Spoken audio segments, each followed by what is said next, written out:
आपने अभी हमें कहा कि भक्तों की आंखों पे चश्मा लगा हुआ है। आपने बोला ना कि भक्तों को चश्मे के अंदर कुछ नहीं दिखता है वो सब। आप मुझे एक चीज बताइए कि अगर आपकी कांग्रेस पार्टी इस वक्त होती सत्ता में, उन्हें अच्छे तरीके से लोग मानते कि अगर कांग्रेस ज्यादा जीतती इस वक्त बीजेपी से लोग उनकी तरफ होते, तो क्या तब भी दोबारा आप यही कहते कि लोगों की आंखों पे चश्मा है इसलिए वो कांग्रेस को जिता रहे हैं? मुद्दों की बात कर रहा हूं। की आंखों पे चश्मा है, इस वक्त बीजेपी जीत रही है तो आपको अंधभक्त दिखाई दे रहे हैं। कुंभ में सैकड़ों करोड़ का घोटाला हुआ, पेंटिंग के नाम पर कुंभ में खा गए पैसे। आप भी कमाल है, आपको राम मंदिर में भी घोटाला दिख रहा है, कुंभ में भी घोटाला दिख रहा है, कभी किसी इफ्तारी में घोटाला नहीं दिखा। भाई सुनिए, आप मोदी साहब से भी आगे हिंदू मुसलमान करने में। हिंदू मुसलमान करने में कुंभ और इफ्तारी। हिंदुत्व आप करते हैं, इफ्तारी आप करते थे, हिंदू मुसलमान हम करते हैं। 1947 में देश का विभाजन हुआ, हिंदू मुसलमान मीडिया कर रहा है। आलोक भाई नहीं रख सकता। तो आज के इस वीडियो में ऑडियंस ने आलोक शर्मा को डिबेट में बहुत अच्छे से धोया है, क्योंकि आलोक शर्मा डिबेट में आकर कह रहे थे कि बीजेपी हिंदू मुस्लिम करती है, लेकिन वहीं पर ये कह रहे थे कि राहुल गांधी सबसे अच्छे हिंदू हैं, राहुल गांधी से बड़ा कोई हिंदू नहीं है। तो इसी बात पर जब ऑडियंस ने सवाल करना शुरू किया तो ये डिबेट में चिल्लाने लगे और ऑडियंस पर ही भड़क गए, और इसी के साथ ये सवाल का जवाब देने के बजाय उल्टे कुछ भी बोले जा रहा था और जवाब नहीं दे रहा था। तो इस बात पर भी उसे ऑडियंस ने अच्छे से धो दिया है। तो भाई क्या हुआ आप खुद से ही देखिए आगे। तो गांधी जी का निजामे मुस्तफा ठीक है, भगवा गलत है, हिंदुत्व गलत है, हिंदू गलत नहीं है, भगवा गलत है ना। चीज कहना चाहूंगा, जो राम को लाए हैं हम उनको लाएंगे, यूपी में एक बार फिर से भगवा लहराएंगे। और सर मैं आपसे ये पूछना चाहता हूँ, आपने अभी हमें कहा कि भक्तों की आंखों पे चश्मा लगा हुआ है। आपने बोला ना कि भक्तों को चश्मे के अंदर कुछ नहीं दिखता है वो सब। खड़े होकर बोलिए। वो सिर्फ योगी सरकार बीजेपी बोलता रहता है। आप मुझे एक चीज बताइए कि अगर आपकी कांग्रेस पार्टी इस वक्त होती सत्ता में, उन्हें अच्छे तरीके से लोग मानते, तो अगर वो लोग जीतने लगती है, अगर कांग्रेस ज्यादा जीतती इस वक्त बीजेपी से लोग उनकी तरफ होते, तो क्या तब भी दोबारा आप यही कहते कि लोगों की आंखों पे चश्मा है इसलिए वो कांग्रेस को जिता रहे हैं? क्या नाम है आपका?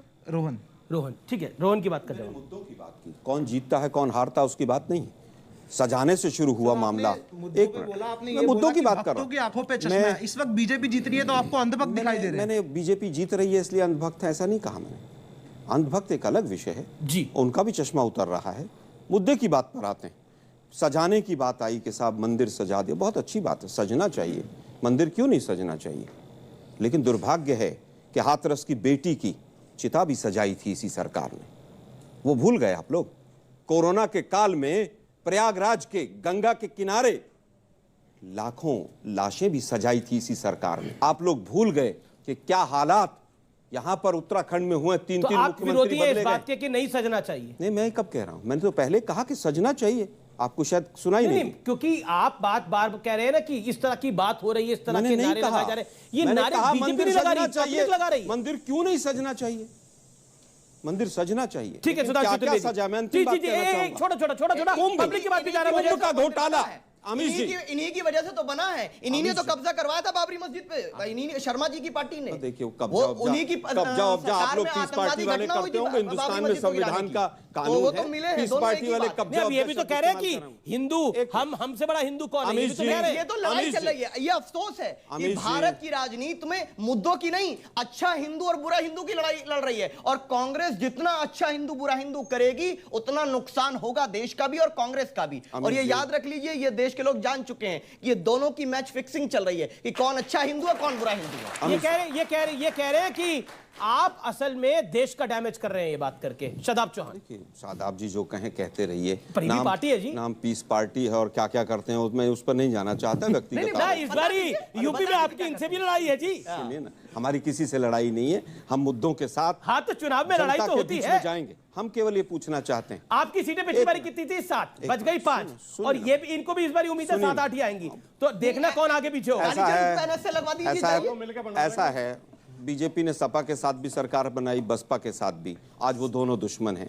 कोई बात नहीं, उस समय का फेर होता है। मतलब इनके साथ आ सकते हैं। मैंने कुछ नहीं कहा। आपने बोला अब दोनों दुश्मन है, दोनों दोस्त हैं। एक मिनट, इन्होंने स्टेज की सजाने की बात की। कुंभ में सैकड़ों करोड़ का घोटाला हुआ, पेंटिंग के नाम पर कुंभ में खा गए पैसे। आप भी कमाल है, आपको राम मंदिर में भी घोटाला दिख रहा है, कुंभ में भी घोटाला दिख रहा है, कभी किसी इफ्तारी में घोटाला नहीं दिखा। भाई सुनिए ना, आप मोदी साहब से भी आगे हिंदू मुसलमान करने में, हिंदू मुसलमान करने में, कुंभ और इफ्तारी। हिंदुत्व आप करते हैं, इफ्तारी आप करते थे, हिंदू मुसलमान हम करते हैं। 1947 में देश का विभाजन हुआ, हिंदू मुसलमान मीडिया कर रहा है। 1990 में कश्मीरी हिंदुओं को बेघर कर दिया गया, हिंदू मुसलमान हम कर रहे हैं। भागलपुर के दंगे हुए, हिंदू मुसलमान हम कर रहे हैं। मुजफ्फरनगर के दंगे हुए, हिंदू मुसलमान हम कर रहे हैं। आलोक भाई, सत्य कितना छुपाए, कितना दबेगा? सत्य नहीं दब सकता। ये आपका वक्तव्य अपने आप में प्रूव कर रहा है कि आप कर रहे हैं।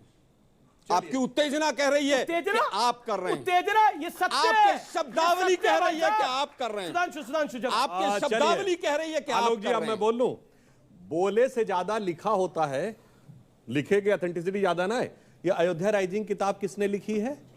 अमीश देवगन ने या सलमान खुर्शीद ने? अरे मैं तो जिसमें हिंदू बोको हराम, हिंदू तालिबान, जाने क्या क्या लिखा है। उसकी बात नहीं अरे भाई, आप रोजगार कहां से मिलेगा उसकी बात नहीं करेंगे। आपने कहा आपकी भावना दर्शाती है, तो सलमान खुर्शीद का लिखा क्या दर्शाता है? राहुल गांधी बार बार ट्वीट करते हैं हिंदू बनाम हिंदू, तो क्या दर्शाता है? जब आपका नेता शशि थरूर कहता है हिंदू तालिबान, वो क्या दर्शाता है? जब मणिशंकर अय्यर कहता है हिंदू पाकिस्तान, वो क्या दर्शाता है? हिंदुत्ववादी लोग पूरी तरह से डिवाइड एंड रूल करना चाहते हैं। छोटे में छोटे सर, अयोध्या भी सजा दी है और काशी भी सजा दी है, मथुरा भी सजाएंगे सर। इसमें तो धमकी नजर आती है।